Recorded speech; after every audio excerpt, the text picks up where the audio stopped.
Okay, तो यार आज जो हमारा सेक्शन है वो किस चीज पर टारगेटेड है? थोड़ा सा सुपर पोजिशन को लेके। क्या? Super position of SHM. अब देखो यार, सुपर पोजिशन का मतलब क्या होता है वो मैं थोड़ा सा समझाता हूँ। सुपर पोजिशन का मतलब होता है सॉर्ट ऑफ मिक्सिंग। टर्म क्या, सुपर पोजिशन क्यों यूज करते हैं हम, ऐसे मिक्सिंग क्यों नहीं यूज करते हैं? क्योंकि आपको समझना चाहिए, क्या मैंने लिख जरूर दिया है but mixing is not authentic term. ठीक है, मतलब क्या है, सपोज एक लिक्विड है, दूसरा लिक्विड डाल दिया, तो इस टर्म को क्या बोलेंगे अपन? मिक्सिंग। ठीक, एसएचएम के साथ मिक्सिंग वर्ड क्यों नहीं यूज करते? क्योंकि ऐसा नहीं है ना कि ये ऑसिलेशंस हो रहे हैं और ये एक ऑसिलेशन, आपने इन दोनों को ऐसे मिक्स कर दिया और कोई एक नया प्रोडक्ट बना दिया, ऐसा हो रहा है क्या? नहीं। होता क्या है, वो दूसरी एसएचएम इसी के साथ चलेगी, तो जो इफेक्ट दिखेगा वो दोनों कलर का दिखेगा। मतलब मैंने रेड और ब्लू बनाया हुआ है तो दोनों मिलके दिखेगा। क्या वो मिक्सिंग हो गई क्या वहां पर? नहीं। तो फिजिक्स में इस टर्म को क्या बोलते हैं? सुपरपोजिशन। सुपरपोजिशन का सिंपल मतलब है कि जब कोई एक क्वांटिटी, कोई एक वेव दूसरे वेव के साथ एड अप होती है तो जो फाइनल वेव दिखती है वो इन दोनों का मिक्सचर दिखेगी ना। ये जो मिक्सचर है इसी का नेम क्या हो जाता है? सुपरपोजिशन। शिवप्रसाद बताएं, क्लियर है या नहीं? सुपरपोजिशन।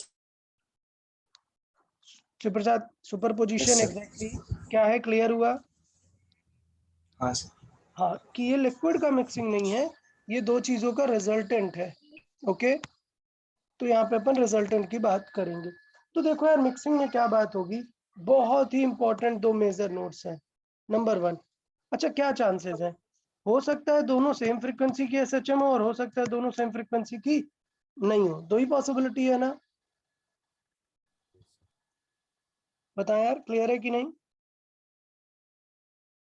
दो ही पॉसिबिलिटीज हैं। कौन कौन सी? विश्वराज बताएं।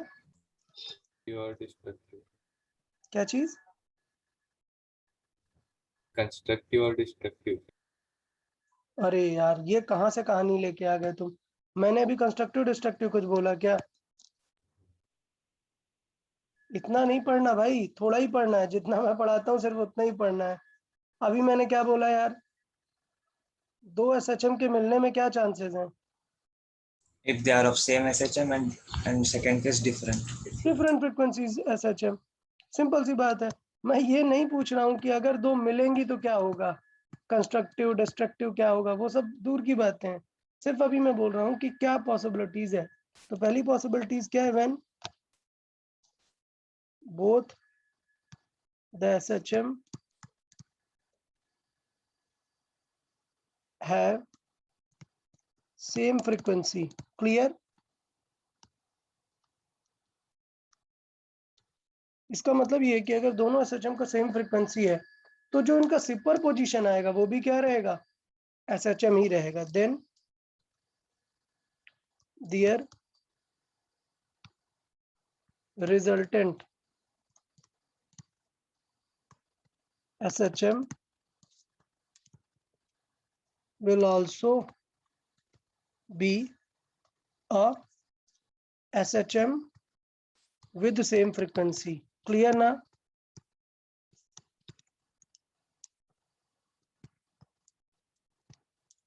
यार कोई डाउट क्या इसमें? यार फर्स्ट पार्ट में कोई डाउट क्या?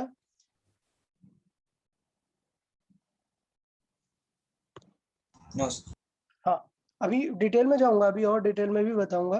पहले थोड़ा सा लाइट वे में देख लेते हैं कि दोनों का मीनिंग क्या है। तो पहला है कि दोनों अगर एसएचएम है तो फाइनल भी एसएचएम होगी। और अगर बात करता हूँ, if both the SHM have different frequency, then तब क्या होगा?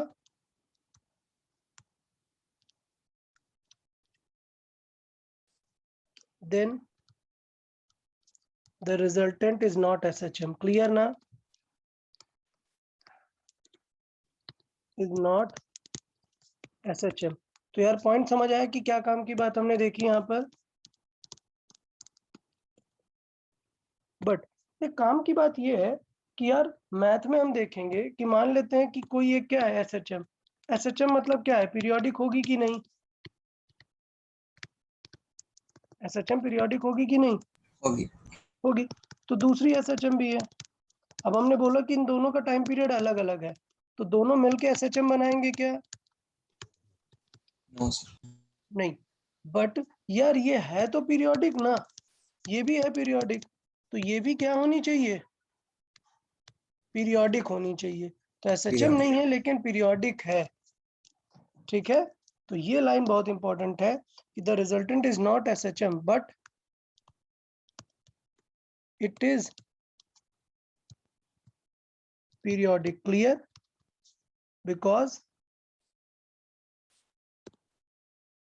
because the result of two periodic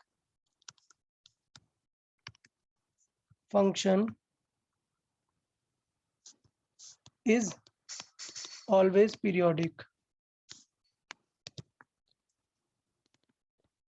अच्छा, पीरियोडिक है तो मतलब टाइम पीरियड भी पूछेगा ना, तो टाइम पीरियड कैसे निकालेंगे? So the time period of resultant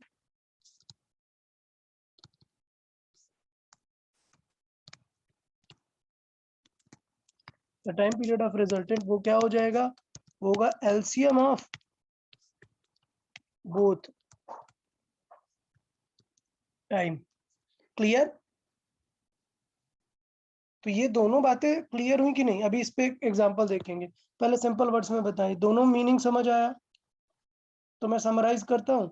superposition of SHM मतलब क्या है? क्या बताया मैंने? अगर एक SHM और दूसरी SHM मिलाएंगे तो वो फाइनल SHM बनेगी. इसकी क्या कंडीशन होनी चाहिए? इसकी क्या कंडीशन है कि दो SHM मिलके SHM भी ही बनाएंगे? अब है, बताएं. सेम टाइप के होंगे अगर. क्या होना चाहिए? सेम टाइप नहीं, एग्जैक्ट वर्ड बताएं. क्या होना चाहिए? सेम फ्रीक्वेंसी होना चाहिए. फ्रीक्वेंसी सेम होना चाहिए. टाइप मतलब थोड़ी अलग हो सकती है, कोई दिक्कत नहीं. क्या सेम होना चाहिए? फ्रीक्वेंसी. तो अगर ये ओमेगा है तो ये भी ओमेगा होना चाहिए. तो जो SHM आएगी उसकी भी फ्रीक्वेंसी क्या आएगी? ओमेगा. ओमेगा आएगी. सही है. अगर अलग है, ये ओमेगा 1 है, ओमेगा 2 है, तब क्या होगा? It is not SHM. SHM. लेकिन टाइम पीरियड पूछा जा सकता है, तो वो कैसे निकालेंगे? LCM ऑफ बोथ ऐसे। ओमेगा का एलसीएम लेंगे क्या? सपोज ओमेगा एक का 2 है और एक का 3 है, तो क्या आएगा आंसर? 1/2 प्लस 1/3. या वेरी गुड.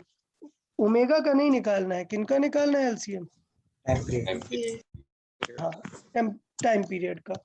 ठीक है, चलो तो यार एग्जांपल देखते हैं और इन चीजों को प्रूव करके और अच्छे से थॉरो वे में पूरा डिस्कस कर लेते हैं. तो देखें यार, एग्जांपल से बहुत ही क्लियर हो जाएगा. मैं लिखता हूँ यहाँ पर सुपरपोजिशन में. मैं मान लेता हूँ कि एक वेव है, ऐसा डायरेक्ट लिखता हूँ. ठीक है, सो लेट्स से. अच्छा, कल मैंने किसके एग्जांपल दिए थे? एक्स के. तो आज मैं एक एक्स का देता हूँ, वाई का भी देता हूँ. तो याद रखना कि एक्स और वाई से टेंशन नहीं लेना है. ओके, तो पहले एक एग्जांपल ऐसे एक्स लिख देता हूँ.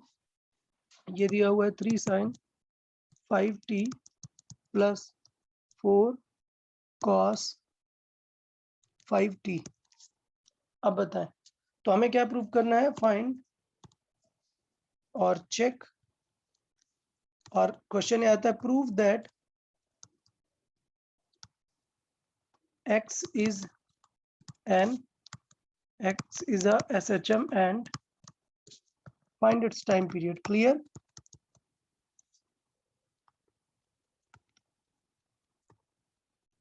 क्लियर है ये? तो पहले हमें प्रूव कैसे करना होता है बोर्ड पे, तो बताया था कि कैसे प्रूव करना है. पहले लिखा है क्या? x. पहले अपन प्रूव करना सीख लेते हैं इसे, बोर्ड्स में कैसे करना होता है. अब क्या निकालेंगे फिर नेक्स्ट स्टेप?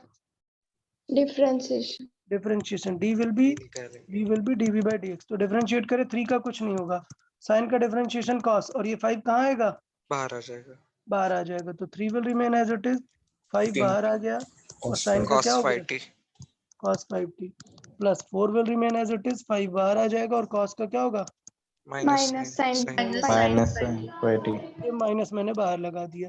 अब बिकॉज कल के लेक्चर में मैंने बहुत लिख दिया साइन कॉस, तो मैं बार बार नहीं लिखता रहूंगा कि किसका डिफरेंशिएशन क्या होता है। Acceleration will be dv by dt।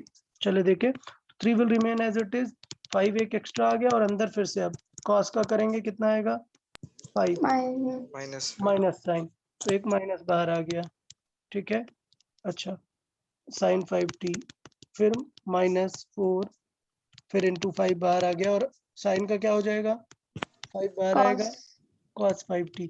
तो चले यार थोड़ा सा कॉमन ले लेते हैं, तो देखिए 5 स्क्वायर कॉमन आ रहा है ना पूरे से,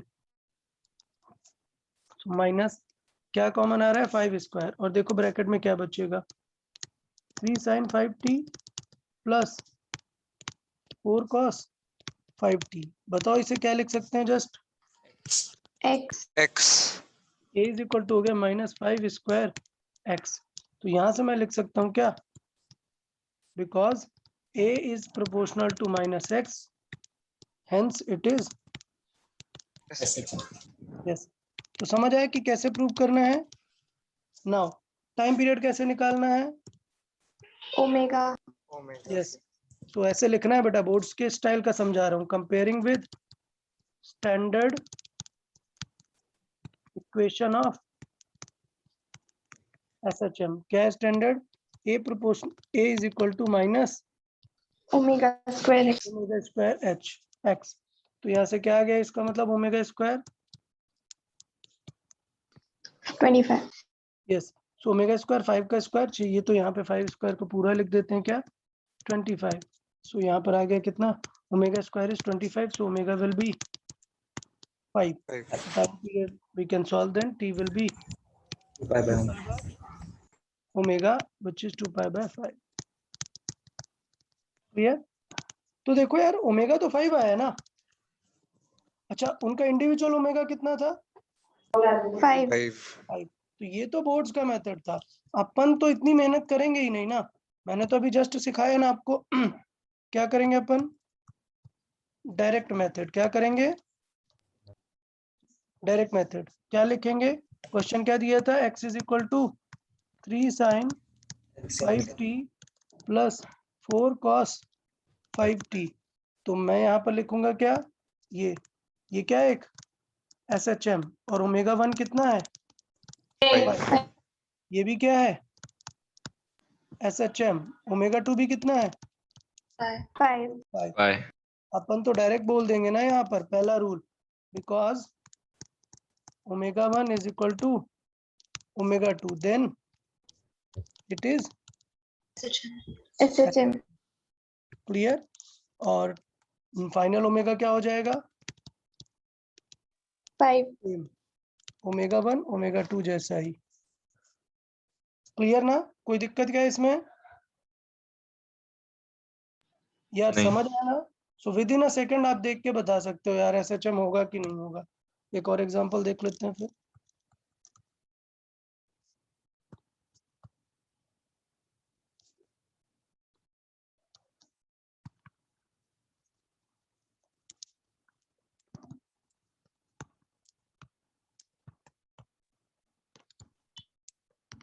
check for SHM and find time period. तो चले यार देख लेते हैं, ठीक है। तो इसका मतलब, अरे सॉरी, क्वेश्चन क्या रखें, ले लेते हैं सपोज इस बार मैं y यूज कर रहा हूँ, जिससे आपको ये फर्क ना हो कि x भी हो सकता है y भी हो सकता है, ठीक है। y is equal to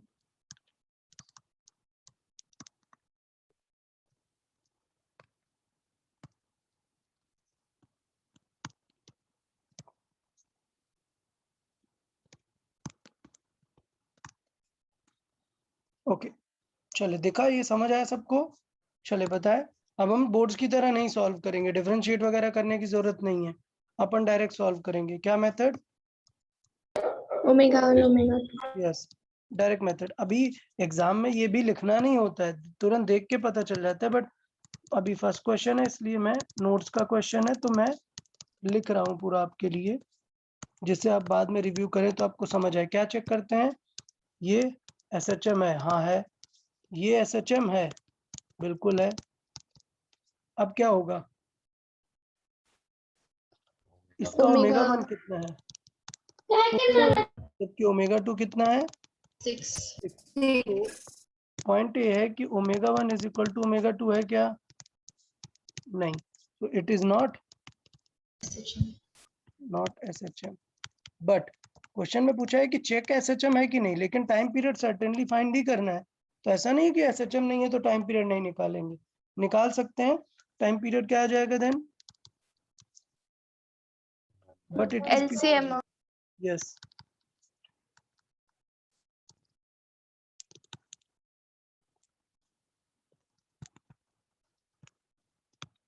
final time period.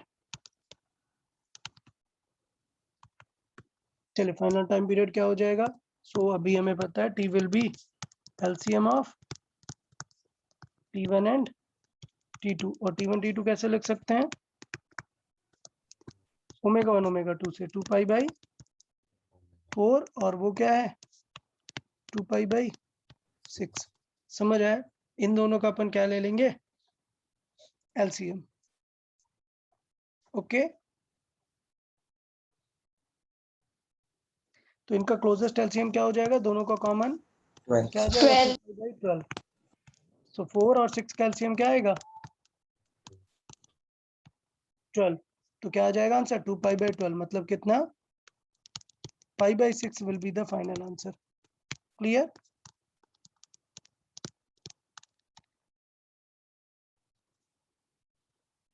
Sir दोनों चीजें समझ आई कि नहीं अच्छे से? इसका ओके गुड। तो चले और कुछ So, हाँ बताएं। वहाँ पे 1/4 plus 1/6. क्या?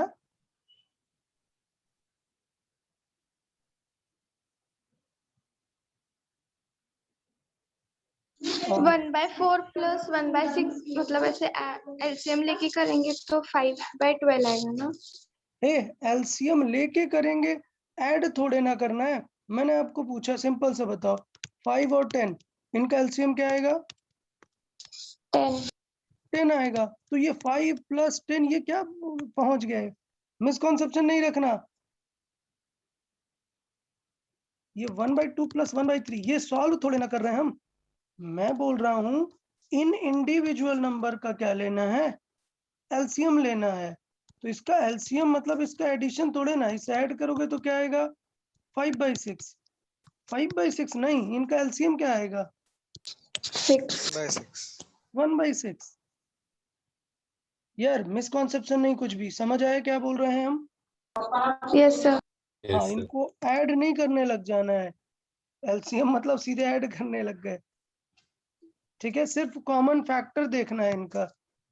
तो इस तरीके से आता है, किसी का टाइम पीरियड 2 सेकंड है, किसी का टाइम पीरियड 3 सेकंड है।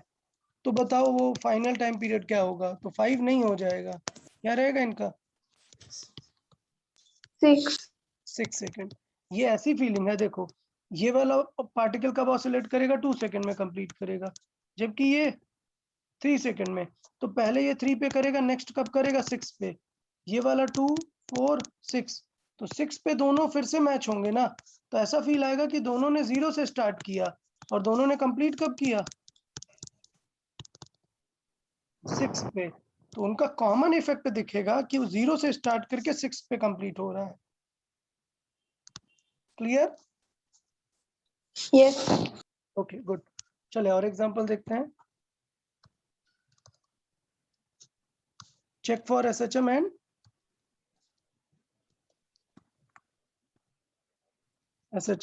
Find time period.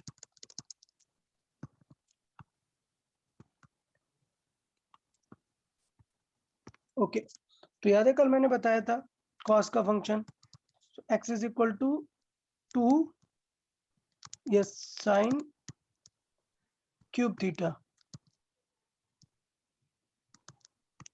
पता है? ये फंक्शन है। तो समझ आया कि क्या करना है।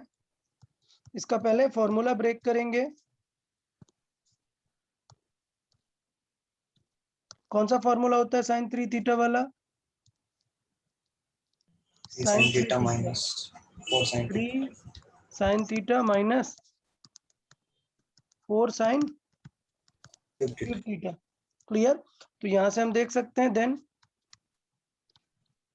साइन क्यूब थीटा कितना आ जाएगा? 3 sine theta minus sine 3 theta upon 4। कोई डाउट क्या किसी को? तो इसका मतलब हमारा x क्या आ जाएगा? समझ आया ये? 2 will remain as it is. Sine cube को क्या लिख सकते हैं? 3 साइन 5t माइनस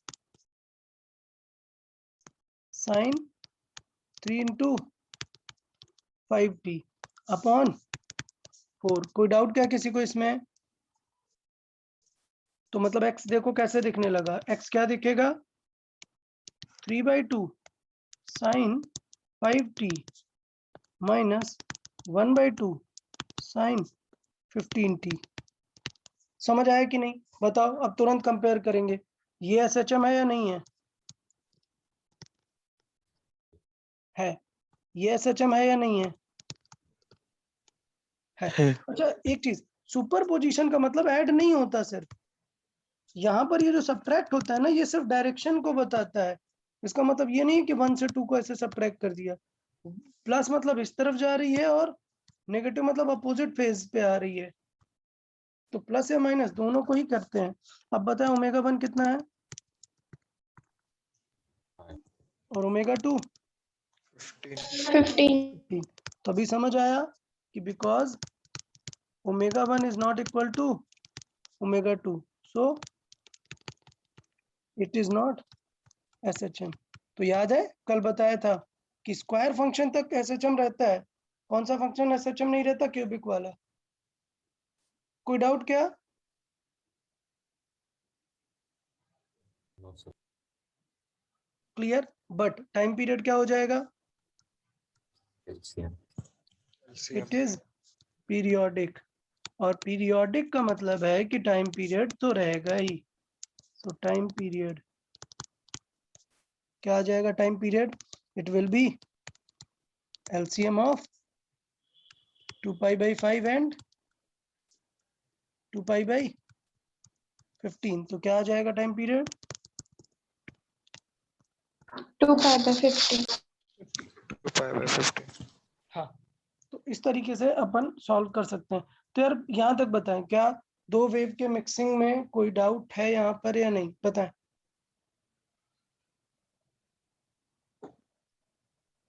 चलिए तो थोड़ा सा एक बार समराइज कर लेते हैं फिर से। मैं 1 मिनट का टाइम देता हूँ। आराम से ये दोनों बातों को अच्छे से समझ लें, रीड करें। इसमें कोई भी डाउट है ये दोनों पॉइंट्स में, सो बताएं।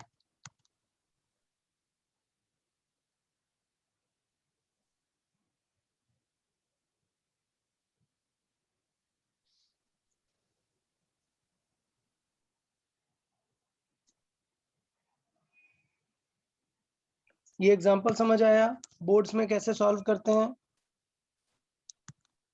Yes, sir. पक्का प्रूव करना समझ आया?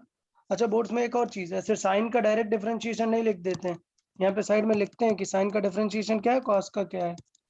ओके, बट अभी हमें याद हो गया, लास्ट हमने कर दिया था ऑलरेडी। फिर ये वाला एग्जांपल याद आया कि हम अभी ऑब्जेक्टिव क्वेश्चंस के लिए क्या करेंगे? डायरेक्ट। तो दोनों मेथड डायरेक्ट समझ आए?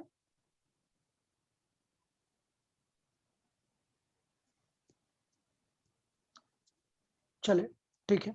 तो अभी तक हमने एक कंबाइंड एसएचएम का क्या फाइंड किया? अभी हमने क्या फाइंड किया? Time period. Time period. अब क्या होता है, सुपरपोजिशन वाला में भी वो एसएचएम हो सकता है या फिर एसएचएम नहीं है। लेकिन एक चीज तो हमें देखना ही पड़ेगा ना, क्या? एम्पलीट्यूड। तो next possible question in superposition of wave में क्या आता है? एम्पलीट्यूड। क्लियर? तो अब हम लिखेंगे एम्पलीट्यूड इन SHM। ठीक है, एम्पलीट्यूड की डेफिनेशन तो क्लियर है ना, ऐसा लिखने की जरूरत है क्या? एम्पलीट्यूड क्या है? Maximum distance. Yes, maximum displacement या डिस्टेंस। ठीक है, सो एम्पलीट्यूड मतलब होता है, एम्पलीट्यूड हो गया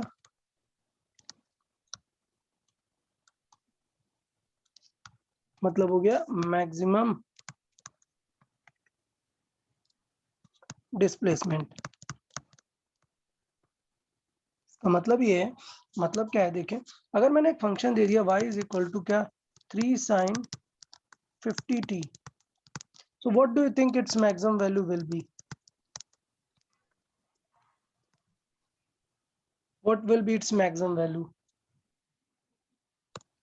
So for max value किसको मैक्स होना पड़ेगा? साइन को क्या होना पड़ेगा? Max. So for max value sin 50t should be 90. Max. अब हमें पता है कि यार साइन या कॉस फंक्शन की मैक्सिमम वैल्यू कितनी होती है, बताएं। 1. Yes. One. Yes. So max value of sine and cos function is 1. Okay, तो अपन को कोई टेंशन लेने की जरूरत नहीं है, हम डायरेक्टली इस लाइन को यूज कर सकते हैं क्या, कि max value of sine and cos function is 1, तो इसकी मैक्स वैल्यू 1 है, तो फिर टोटल मैक्सिमम कितनी हो जाएगी? 3। तो अगर इस लाइन को मैंने माइंड में रखा तो मुझे फिर सॉल्व करने की जरूरत है क्या? कुछ नहीं, डायरेक्ट बताएंगे ना देख के। Then y is equal to 3 sine 50t, इसमें कुछ भी हो जाए, इसकी मैक्स कितनी है? मैक्स वैल्यू है 1, तो इसका मतलब y की मैक्स वैल्यू कितनी हो जाएगी? 3। So this 3 becomes its amplitude. Clear? मैंने बताया था कि इक्वेशन से एम्पलीट्यूड नहीं देख सकते, लेकिन मतलब एक्सेलरेशन की इक्वेशन से, लेकिन यहाँ डिस्प्लेसमेंट से पता चल जाएगा तुरंत क्या, कि मैक्सिमम एम्पलीट्यूड कितना होगा। देखो इस फंक्शन की मैक्स वैल्यू कितनी है, समझ आया कि नहीं? तो मुझे लगता है सिंगल फंक्शन में तो सोचना ही नहीं है। क्या हो जाएगा सिंगल फंक्शन मतलब? डायरेक्ट एग्जांपल, क्या दिया हुआ है y is equal to find amplitude of given SHM। SHM क्या गिवन है? y is equal to 2.5 sin 80 pi t। ये cos कर लेते हैं, बताएं तो क्या हो जाएगा इसका SHM का amplitude? 2.5। Yes, so because cos 80 pi t की मैक्स वैल्यू क्या हो सकती है? 1। सो देन y मैक्स कितना हो सकता है? 2.5. 2.5 तक हो सकता है। तो यही इसका एम्पलीट्यूड, तो मतलब सॉल्व करने की जरूरत है क्या? नहीं, यही क्या बन गया उसका एम्पलीट्यूड। बताए एम्पलीट्यूड निकालने में किसी को कोई डाउट क्या?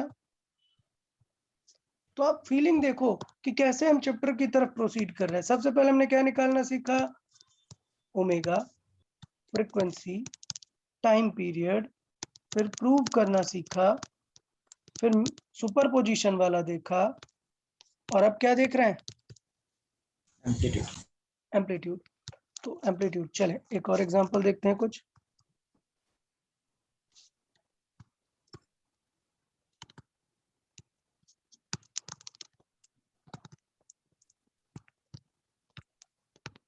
ओके, तो लेट्स से गिवन है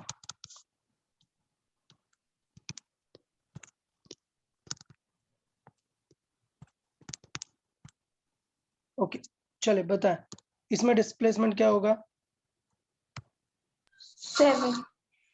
ओके, सो बिकॉज साइन कुछ भी हो जाए, इसकी मैक्स वैल्यू कितनी होगी? 1. 1. क्लियर? सो देन y की मैक्स वैल्यू कितनी हो जाएगी? 3%. 3 प्लस 4 कितनी हो गई? 7. तो इसका एम्पलीट्यूड कितना हो गया? कितना हो गया? 7.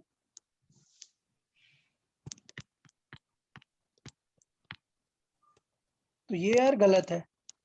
तो ये क्वेश्चन देने का पर्पस यही था कि मिसकॉन्सेप्शन नहीं रहे। तो वापस चलते हैं हम किसमें?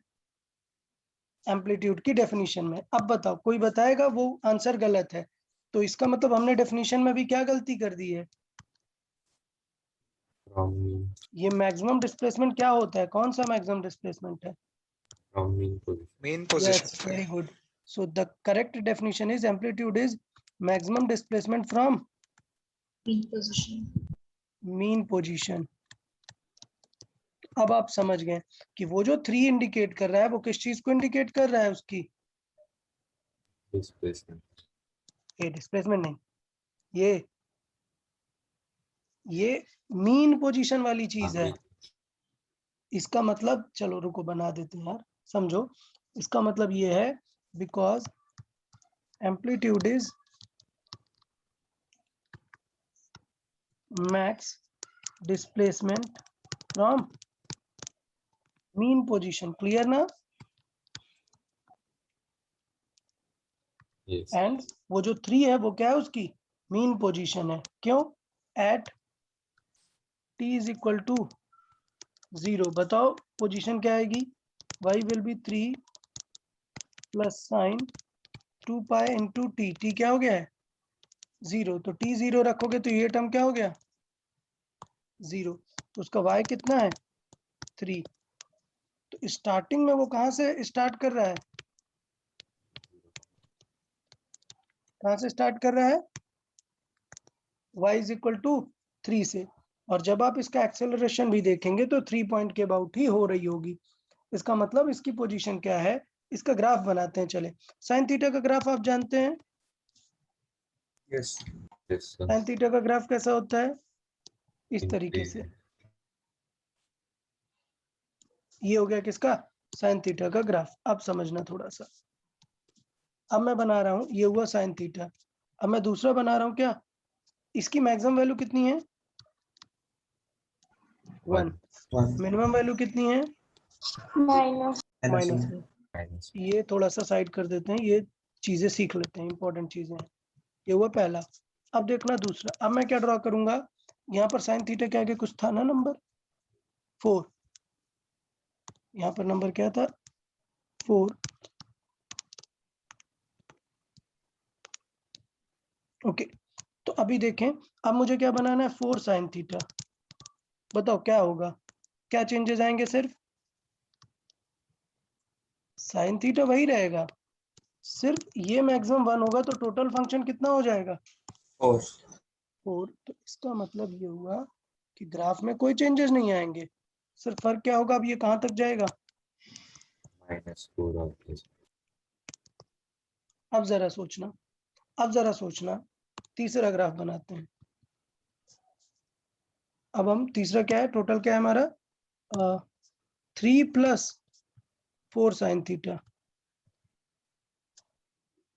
चलो इसका ग्राफ देखो।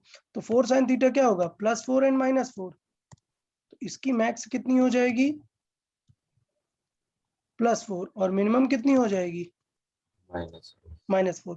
तो सोचो जब 3 ऐड करोगे तो ओवरऑल मैक्स कितनी हो जाएगी? 7. 7। और मिनिमम कितनी हो जाएगी? -1 -1। तो अगर मैं 3 ऐड करूंगा तो ये इस तरीके से दिखेगा।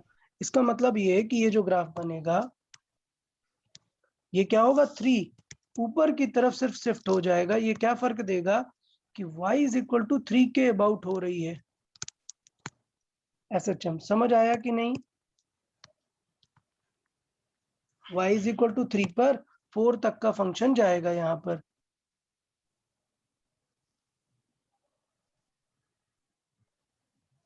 किसी को कोई डाउट है? क्लियर सबको?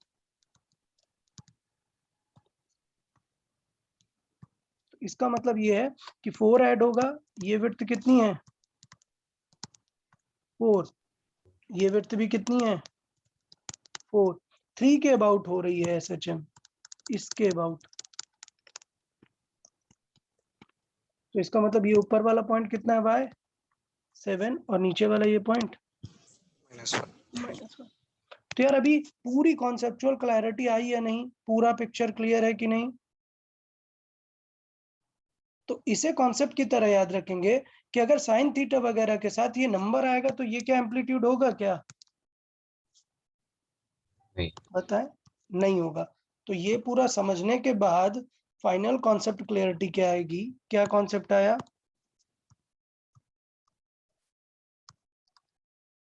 कॉन्सेप्ट क्या आया कि अगर y इज इक्वल टू लिखा है क्या a plus B cos theta या कुछ भी, तो इट्स एम्पलीट्यूड क्या है? B. b। Clear? a is just location of Mean position. mean position। Clear ना? कोई गलती तो नहीं करेंगे यार, ये पूरा एकदम कॉन्सेप्ट क्लैरिटी है? Yes. अच्छा, अब क्वेश्चन में मिक्स करते हैं। क्या? सुपरपोजिशन में देखते हैं कि एम्पलीट्यूड कैसे देखेंगे। मतलब क्या करें हम, दो SHM मिक्स हो जाएंगी तो एम्पलीट्यूड कैसे देखेंगे। तो हेडिंग डालने की जरूरत है, इसी में आगे कंटिन्यू कर दें? एम्पलीट्यूड इन SHM में ही कंटिन्यू कर देते हैं, चलें एग्जाम्पल के थ्रू कंटिन्यू करते हैं। क्या? Find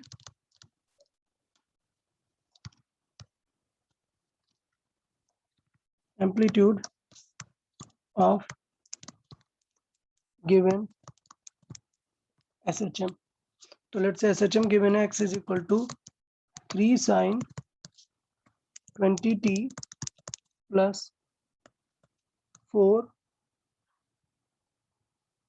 sin 20t। अब जरा बताओ, 3 sin 20t 4 sin 20t दोनों sin t हैं, तो ये टोटल कितना हो जाएगा? 7 sin 20t. सही है, कोई दिक्कत नहीं, आंसर आ जाएगा 7। लेकिन अगर मैंने यहाँ साइन की जगह क्या लिख दिया Cos. cos, तो क्या ऐसे 3 + 4 करोगे क्या? नहीं. नहीं। तो इसका मतलब ये होगा कि हमें इसे पूरा क्या बनाना पड़ेगा, एक सिंगल फंक्शन, क्या समथिंग इनटू साइन थीटा। तो ये समथिंग क्या बन जाएगा हमारा Amplitude. तो यार उसके लिए क्या करना पड़ेगा, इसे किसी तरीके से फॉर्मूले वगैरह में कन्वर्ट करना पड़ेगा ना। तो ऐसे नहीं कर सकते हैं, तो फिर इसके लिए क्या होगा, अपन प्रॉपर मेथड सॉल्व करेंगे। तो पहले मैं बात करूंगा क्या, इट्स एम्पलीट्यूड, तो इट्स एम्पलीट्यूड इज क्या 3 + 4 इज इक्वल टू कितना 7। ऐसा कुछ नहीं सोचेंगे, ये रॉन्ग है। ऐसे क्वेश्चन को कैसे करेंगे अभी बता रहा हूं। पहले ये बात समझ आई कि नहीं, अगर दो SHM है तो डायरेक्ट करेंगे क्या, तो देखें मेथड देख लेते हैं। हम क्या फाइंड करने वाले हैं, एम्पलीट्यूड ऑफ सुपर इम्पोज्ड, और let's say amplitude of SHM of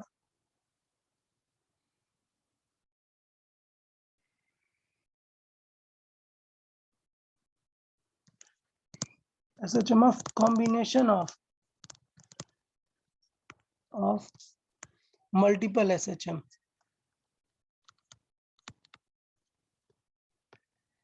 okay, तो ये अपन यहाँ पर डिस्कस करेंगे क्या, amplitude of SHM of combination of multiple SHM। देखें इसे कैसे फाइंड करेंगे।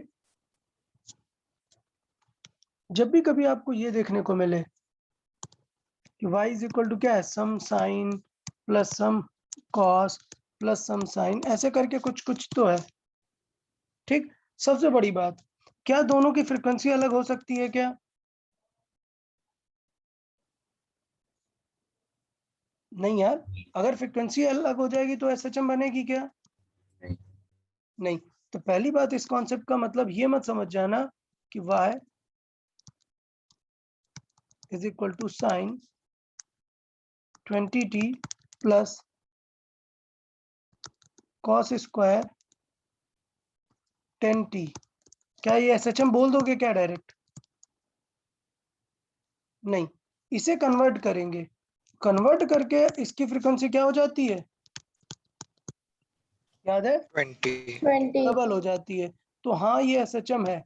लेकिन अगर ऐसे लिख देगा तो क्या सीधे मान लोगे क्या कि एसएचएम है? Yes. No, sir. नहीं। तो ये थोड़ी सी हमें क्राइटेरिया इसका रखना पड़ेगा कि किस तरीके से हमें इसको ध्यान देना है चीजों को।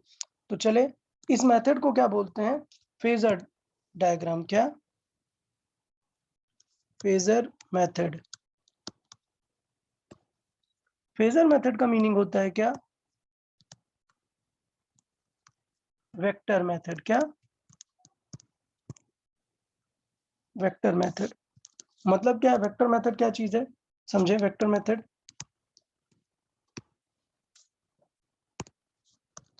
देखें, वेक्टर मेथड का मतलब ये है कि आप उनको एज अ वेक्टर ट्रीट करो। तो इसका मतलब लेट से y इज इक्वल टू क्या है, y1 plus y2 plus y3। Likewise बहुत सारे हैं, तो इसे क्या करना है, treat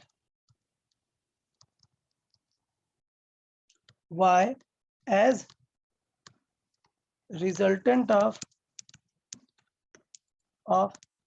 y1 y2 vectors. y3 भी डाल देते हैं। आपको y किसके जैसा ट्रीट करना है, रिजल्टेंट वेक्टर के जैसा। फेजर डायग्राम का मतलब है वेक्टर मेथड। तो आपको क्या ट्रीट करना है कि ये जो y है ये क्या, इन सब का वेक्टर रिजल्टेंट है। अब वेक्टर रिजल्टेंट बनाएंगे कैसे? तो यहां पर लिखेंगे to draw vectors, to draw vectors consider a reference. ठीक, तो किसी एक को रेफरेंस मानना पड़ेगा। So let say X axis में हम रख देते हैं किसे, इसको साइन ओमेगा टी को। किसे? Sign omega T. Omega T क्यों लिख रहा हूं, जो यहाँ पर होता है वही क्या होता है एक्चुअली,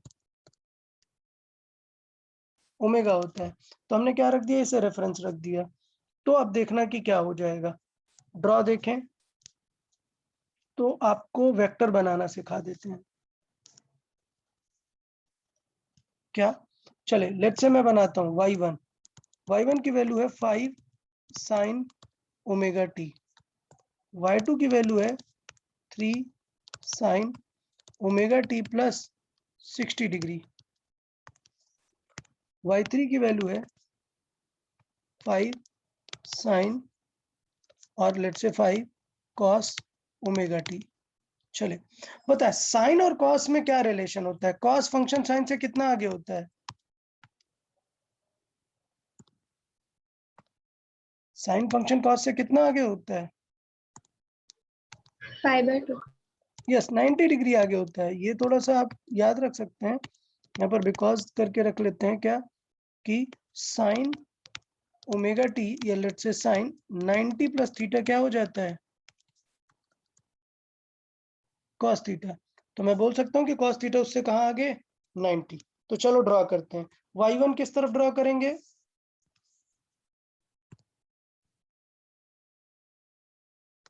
एक्स एक्सिस की तरफ। कोई डाउट? ये रेड वाला क्या हो गया, y1।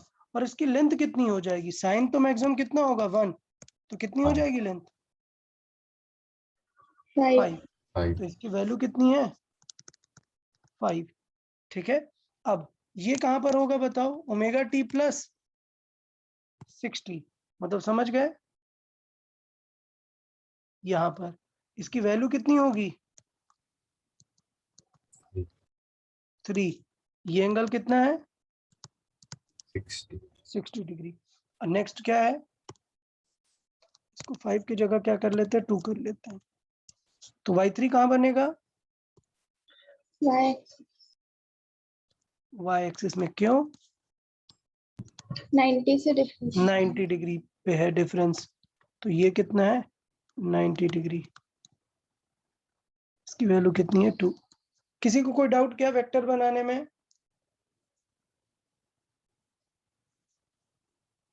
तो अगर कभी भी हमें इस तरीके से amplitude of a combination of SHM देखना है तो हम क्या बनाते हैं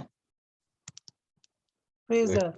ये वेक्टर्स मतलब फेजर, क्योंकि बुक्स में आपको टर्म मिलेगा फेजर। तो फेजर मतलब डर नहीं जाना, फेजर मतलब क्या है वेक्टर्स। अब देखना क्वेश्चंस, देन आपको वेक्टर रिजल्टेंट सॉल्व करना आना चाहिए। तो मैं यहाँ पर वेक्टर रिजल्टेंट सिखाता हूँ। तो यहाँ पर मैं कॉन्सेप्ट सिखाता हूँ। ये वाला एक बार फिर से एक्सप्लेन करेंगे क्या? मैं डिस्कनेक्ट हो गया था। ओके ठीक है, रुकें, देखें कॉन्सेप्ट समझ लेते हैं पहले। सबसे पहले हमने क्या बताया यार कि अगर हमें क्या निकालना है, हमें एम्पलीट्यूड निकालना है एक ऐसी एसएचएम का जो कि मल्टीपल का क्या है एसएचएम का कॉम्बिनेशन है। ठीक है, तो हमने एक मेथड डेवलप किया है क्या फेजर मेथड, जिसे हम वेक्टर मेथड बोलते हैं। होता क्या है कि अगर मल्टीपल एसएचएम ऐड हो रही हैं, यहाँ पर लेट से 3 एसएचएम को मैंने ऐड किया, तो क्या करना है हमें y will be the resultant of all vectors. Okay, तो अगर हमें वेक्टर ड्रॉ करना है तो कैसे ड्रॉ करना है, एक रेफरेंस बना लेना है। तो हमने साइन ओमेगा टी को क्या बना लिया, जो भी उसकी फ्रीक्वेंसी होगी, ओमेगा मतलब फ्रीक्वेंसी, उसको क्या बना लिया हमने रेफरेंस। कहाँ पर एक्स एक्सिस में, रेड कलर से ड्रॉ किया। तो देखो पहला फंक्शन क्या था 5 sign omega T, sign omega T तो मैक्सिमम 1 होगा। तो y1 वेक्टर की वैल्यू कितनी आ गई 5। दूसरा हमने क्या ड्रॉ किया ओमेगा टी प्लस 60। तीसरा कॉस था, और मुझे पता है कि कॉस क्या होता है साइन से 90 आगे होता है।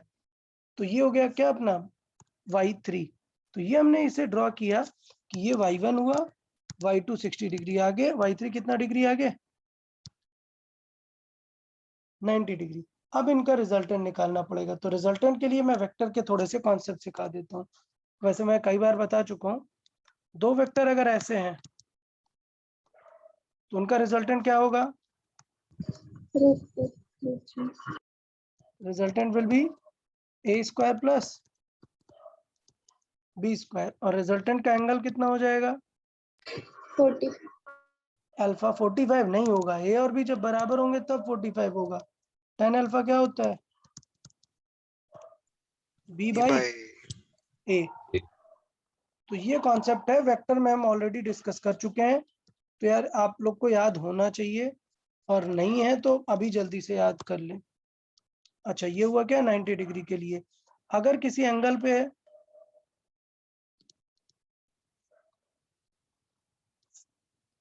ये एंगल क्या है इन दोनों के बीच का थीटा, तो रिजल्टेंट क्या जरूरी है बीच में से जाएगा, नहीं कहीं से भी जा सकता है। तो लेट से ये इसका क्या है रिजल्टेंट, और ये उसका एंगल। तो इसका फाइनल बताओ फॉर्मूला क्या आता है रिजल्टेंट का a square plus b square plus 2ab cos theta। Yes, तो a square plus B square plus 2ab cos theta. और एंगल क्या आता है वर्टिकल ओवर बेस। तो वर्टिकल मतलब b sine theta upon base में ए तो रहता ही है plus b A plus B cos theta. cos theta. तो ये रहता है अपन का क्या रिजल्टेंट निकालने का तरीका। और भी कई तरीके हैं, वो क्वेश्चन को देख देख के समझ में आ जाएगा। ठीक है, तो अभी मैं यहाँ पे थोड़ा सा समझाता हूँ कि कैसे एग्जाम्पल को अप्रोच करेंगे। तो मैं यहाँ पर एग्जाम्पल ड्रॉ करता हूँ और सिंपल लिखता हूँ क्या find the amplitude of given SHM. ठीक है, हमें क्या फाइंड करना है गिवन एसएचएम का एम्पलीट्यूड। तो चले देख लेते हैं गिवन एसएचएम है x is equal to 2 sin theta, sin 20t plus 3 cos 20t। अगर मैं यहाँ 50t लिख देता तो क्या ये SHM होती क्या? No. नहीं, तो फिर एम्पलीट्यूड पूछा ही नहीं जाता। तो अभी एम्पलीट्यूड पूछा जाएगा। बताएं कैसे अप्रोच करेंगे इसे तुरंत? क्या बनाएंगे? It's phasor, it's phasor diagram. देखें फेजर डायग्राम क्या हो जाएगा। साइन थीटा वाले को कहाँ पे रखेंगे? X. X है। तो इसकी वैल्यू कितनी हो जाएगी? 2. 2। ये क्या है? साइन थीटा वाला है। और 3 वाला कहाँ पर होगा? Cos Y. वाई में। ये क्या हो गया? 3। तो मैं अभी साइड पे लिख देता हूँ यहाँ पर। ये क्या है? Sine omega T. और ये वाला क्या है? Cos omega T. अब देखो इनका रिजल्टेंट क्या आ जाएगा देन। इनका 90 डिग्री है ना, तो रिजल्टेंट क्या आ जाएगा? 2 स्क्वायर प्लस 3 स्क्वायर, तो कितना आ जाएगा? √13। √13। तो यही हो जाएगा इनका क्या हो जाएगा ये इनका Amplitude. Amplitude. So final amplitude या final amplitude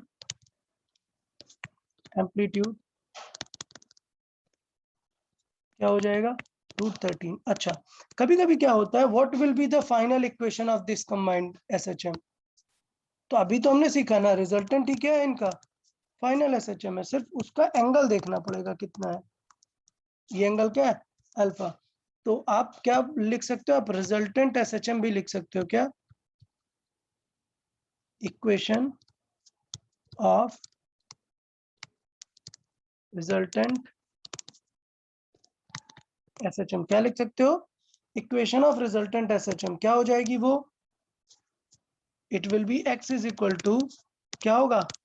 amplitude into sine, ये क्या है? Sine omega T. और ये इससे कितना आगे? अल्फा एंगल आगे। तो ये क्या हो जाएगा? Sign omega T plus alpha. तो देखिए इक्वेशन क्या है कि रूट एम्पलीट्यूड कितना है? 13 साइन फंक्शन कितना था? 20t plus alpha. ये हो जाएगी इसकी क्या Equation. इक्वेशन, जहां पे अल्फा क्या लिख सकते हैं? वेयर tan अल्फा कितना होगा? 2/3. b by a। So then alpha कितना हो जाएगा? tan इनवर्स b कितना है? 3 और a कितना है? 2। बताए समझ आया कि नहीं? एम्पलीट्यूड के साथ साथ हमने एक नई चीज देखी क्या? Equation. अल्फा का यूज समझ आया? फाइनल इक्वेशन लिखने में हम यहाँ पर कंसिडर कर सकते हैं। कोई डाउट इसमें एम्पलीट्यूड निकालने में? तो क्या पता होने चाहिए? वेक्टर, वेक्टर सॉल्व करने आने चाहिए। तो मैं एक दूसरा एग्जांपल देता हूं जिसमें हम वेक्टर अलग कर देते हैं। तो चले एक और एग्जांपल देख लेते हैं।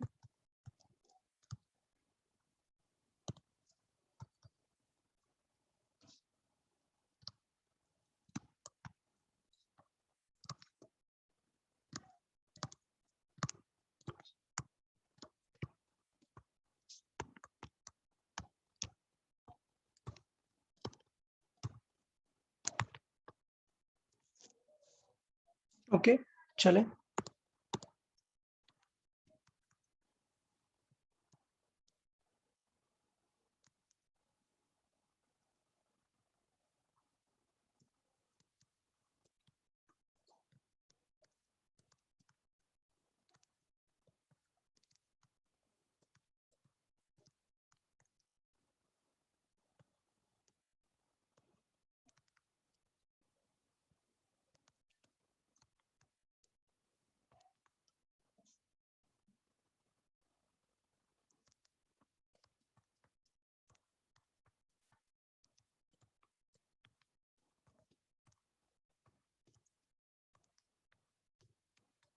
चले,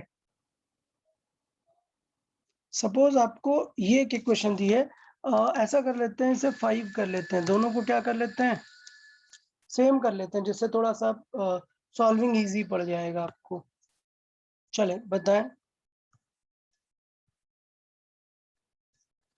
इसे पाई बाई 6 कर लेते हैं। चले तो एक्सप्लेन करें, मतलब सॉल्व करें एक बार, फिर मैं चेक कर लेता हूँ।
ओके, देख लेते हैं यार, आई गेस सबको आइडिया लग गया होगा। सबसे पहले तो एक चीज कंफर्म रखना है, पाई बाई 6 का मतलब कितना है? 30. यस, पाई 30 पाई मतलब 180 degree, so it is 30 degree.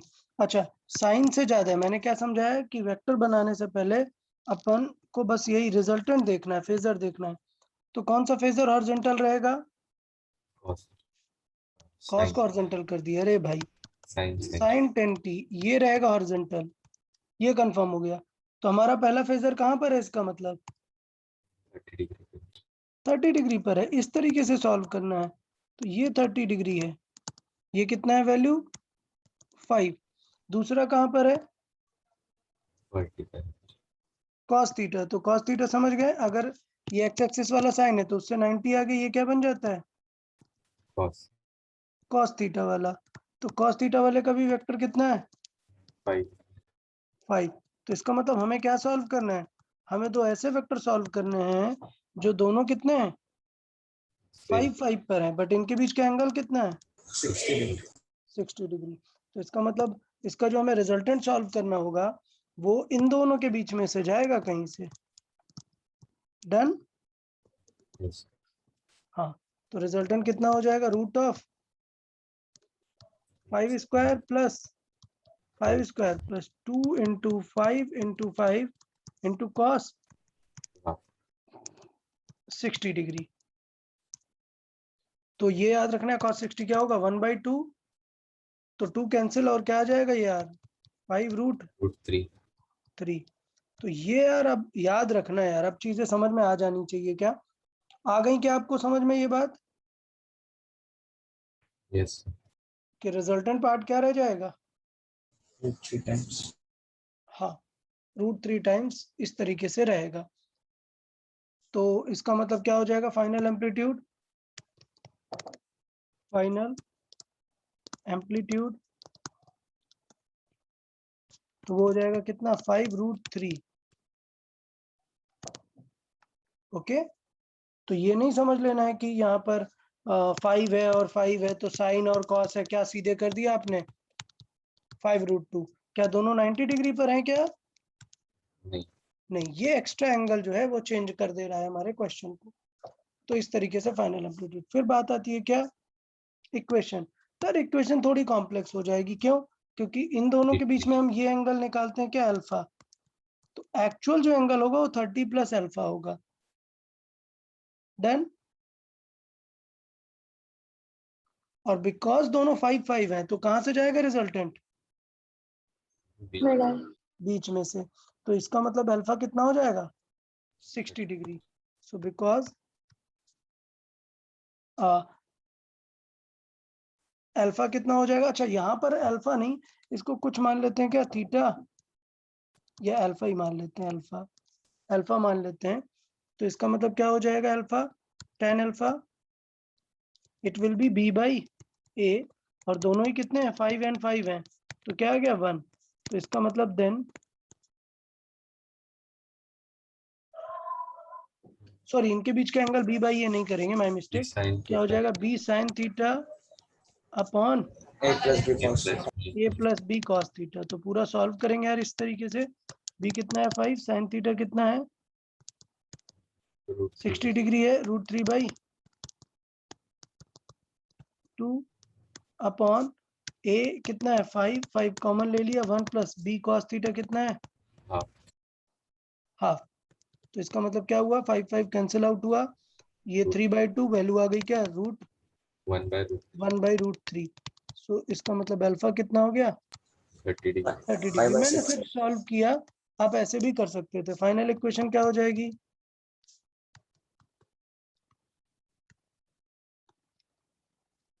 Final equation आगे समझ आ गया आपको, क्या हो जाएगी? y is equal to resultant amplitude कितना है?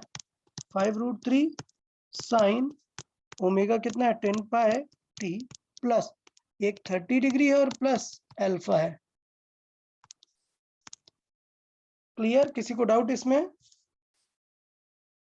no sir समझ I final equation? 30 plus alpha क्यों है? दिख रहा होगा, फिगर में दिख गया ना। रेड कलर भी तो उसमें एडेड है ना साइन के साथ में। सो पहले रेड कलर का ये जो है वो 30 डिग्री पहले वेक्टर का, और फिर प्लस एक्स्ट्रा अल्फा। तो बताएं, एम्पलीट्यूड और रिजल्टेंट लिखना समझ आया? एम्पलीट्यूड और रिजल्टेंट वेव, ओके। यहां तक कोई डाउट क्या किसी को? No sir. ओके। कई बार जरूरी नहीं है कि समेशन देगा, ऐसे रैंडम भी पूछ सकता है। जैसे ये देख लेते हैं क्वेश्चन, फाइन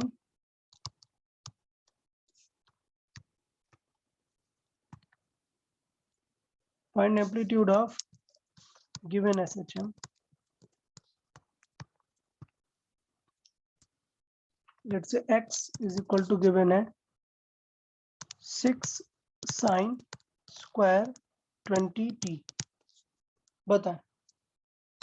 चले कोई एक्सप्लेन करे कैसे इसे अप्रोच कर सकते हैं।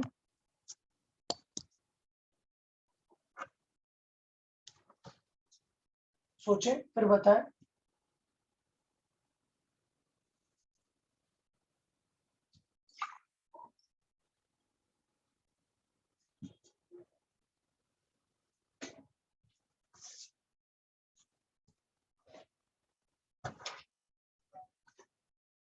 क्या ये समेशन ऑफ 2 SHM है क्या?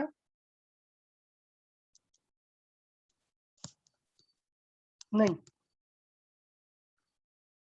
कल बताया था इस क्वेश्चन को कैसे अप्रोच कर सकते हैं, स्क्वायर वाले को।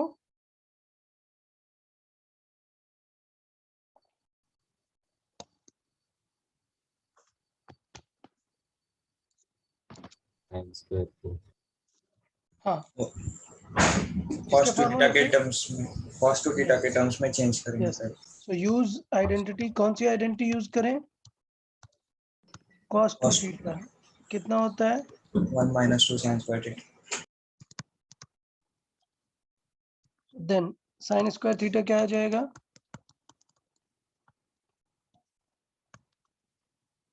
1 minus cos two theta by 2 2। So इसका मतलब x कितना है?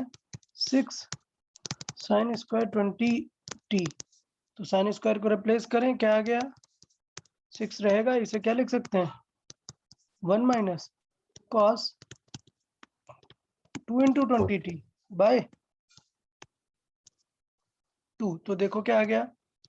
x इज इक्वल टू क्या आ गया? 3 minus 3 cos 40t।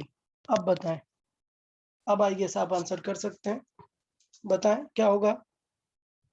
Amplitude 3। Amplitude 3 हो गया, समझ आया ना। ये 3 का कुछ काम है क्या? नहीं, ये 3 नहीं, इसका कुछ काम नहीं है। ये 3 मेन एम्पलीट्यूड बताएगा। तो पहले एम्पलीट्यूड कितना था? 6। मतलब ऐसा लग रहा था, लेकिन एक्चुअल एम्पलीट्यूड कितना है? 3। फ्रीक्वेंसी कितना है? 40। 40। तो इसका मतलब इसे हम क्या कर सकते हैं, लर्न रख सकते हैं, इतना बार बार सॉल्व करने की जरूरत नहीं रहेगी। तो मैं यहाँ पे लिखता हूँ फाइनल एम्पलीट्यूड कितना है,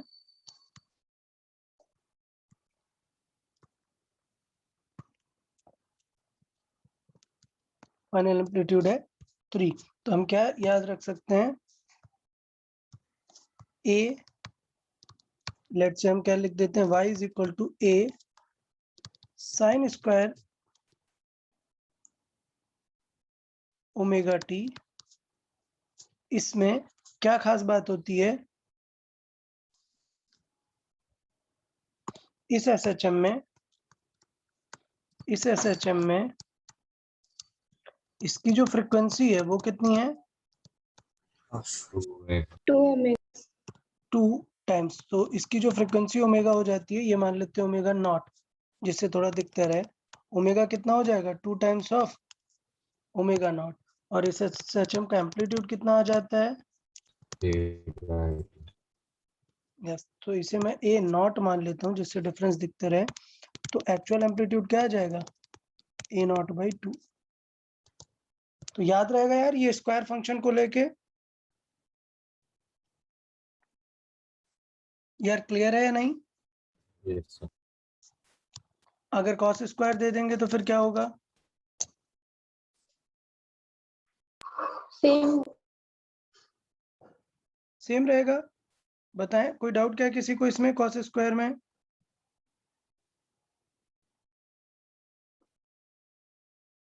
क्लियर है यहाँ पर? ओके, तो मुझे लगता है कि यहाँ तक आई गेस आपको समझ में आ गया। डन।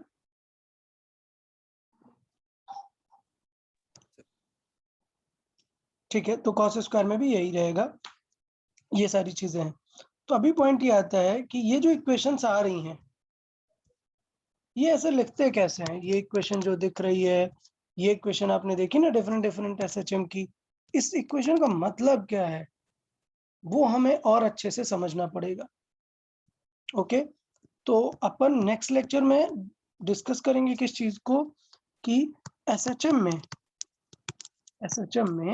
इसके जो डिफरेंट पैरामीटर्स हैं, हमने कौन कौन से पैरामीटर देख लिए हैं, टी देख लिए, एफ देख लिया, ओमेगा देख लिया, और एक नया पैरामीटर क्या देखा आज, एम्पलीट्यूड।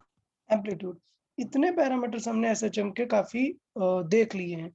नेक्स्ट जो फिजिकल पैरामीटर्स होंगे वो होगा स्पीड और एक्सेलरेशन, देन एनर्जी। तो नेक्स्ट लेक्चर में हम ये सारे पैरामीटर देखेंगे, क्या, velocity, energy and acceleration.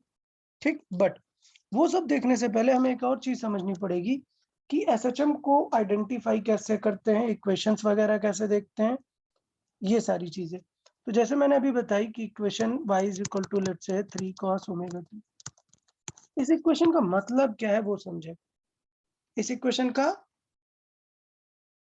Meaning क्या है वो समझना पड़ेगा। तो इस इक्वेशन का सिंपल मीनिंग क्या है कि हमें पहले किसी भी इक्वेशन को ड्रॉ करने के लिए क्या लेना पड़ेगा, एक रेफरेंस। तो हमने रेफरेंस किसे ले लिया है, रेफरेंस किस चीज को ले लिया है हमने, साइन। साइन को हमने मान लिया एक्स एक्सिस में, बाकी सबको उसके रेस्पेक्ट में बना देंगे। तो सपोज क्या बना है, cos ओमेगा टी प्लस 30। तो बताओ कहां पर आएगा ये वेक्टर, cos आएगा यहाँ पर, और फिर और 30 मतलब यहाँ पर। कोई डाउट क्या, क्लियर है? तो ऐसे करके बहुत सारे वेक्टर्स और बहुत सारी लोकेशंस बना सकते हैं। तो वो हो जाती है हमारी क्या, एनालिसिस ऑफ एसएचएम। तो अभी तक हमने क्या क्या पढ़ा एसएचएम में, टी, एफ, ओमेगा और आज एम्पलीट्यूड। नेक्स्ट लेक्चर में हम क्या क्या डिस्कस करेंगे? नेक्स्ट लेक्चर में डिस्कस करेंगे एनालिसिस ऑफ एसएचएम, और नेक्स्ट लेक्चर में हम बहुत सारे क्वेश्चन सॉल्विंग पे ध्यान देंगे कि एक एसएचएम को कैसे समझना है, न्यूमेरिकल कैसे सॉल्व करना है, उनके इजी वे क्या हो सकते हैं सॉल्व करने के। तो मैं फिर से बोल रहा हूँ कि लेक्चर के पहले का 15 to 20 मिनट सारे स्टूडेंट लोग रिवाइज करके बैठे, ऐसे रैंडम कोई मतलब नहीं रहेगा, तो थोड़ा सा उस चीज के लिए केयरफुल करें। तो नेक्स्ट लेक्चर से हम क्या करेंगे, एसएचएम का एनालिसिस पे डिस्कशन करेंगे, और उसके एनालिसिस का मेन कंसर्न रहेगा स्पीड, एक्सेलरेशन, एनर्जी और उसकी लोकेशन, थोड़ा सा कि किस टाइम पे कहां पर वो एसएचएम रहेगा। ओके, तो बताएं यार, आज का पूरा कंप्लीट आया सेक्शन सबको समझ में? टोटल एम्पलीट्यूड रिलेटेड हमने डिस्कशन किया हुआ है, और उसका ये फेजर मेथड, अगर मल्टीपल है तो किस तरीके से फेजर सॉल्व कर सकते हैं। बताएं, फेजर मेथड समझ आया सबको? Yes. Yes. हमें क्या Yes, करना है, sir. एक रेफरेंस को साइन मानना है और बाकी को ड्रॉ करके क्या निकालना है, वेक्टर रिजल्टेंट। तो ये मैंने सिंपल सा बताया कि अगर 90 डिग्री है तो डायरेक्ट निकालो, अगर कोई थीटा है तो फिर ये फॉर्मूले को यूज करो। ओके, तो जैसे हमने इसमें देखा था, साइन है और एक कॉस है। साइन और कॉस कितने होते हैं? 90 डिग्री में होते हैं, तो इसलिए मैंने इनको डायरेक्टली सॉल्व कर दिया। जबकि नेक्स्ट क्वेश्चन में एक कॉस था जो कि 90 डिग्री पर है, और एक साइन से 30 डिग्री आगे है, तो हमने इन दोनों वेक्टर को यहाँ पर बनाकर रिजल्टेंट सॉल्व कर दिया था।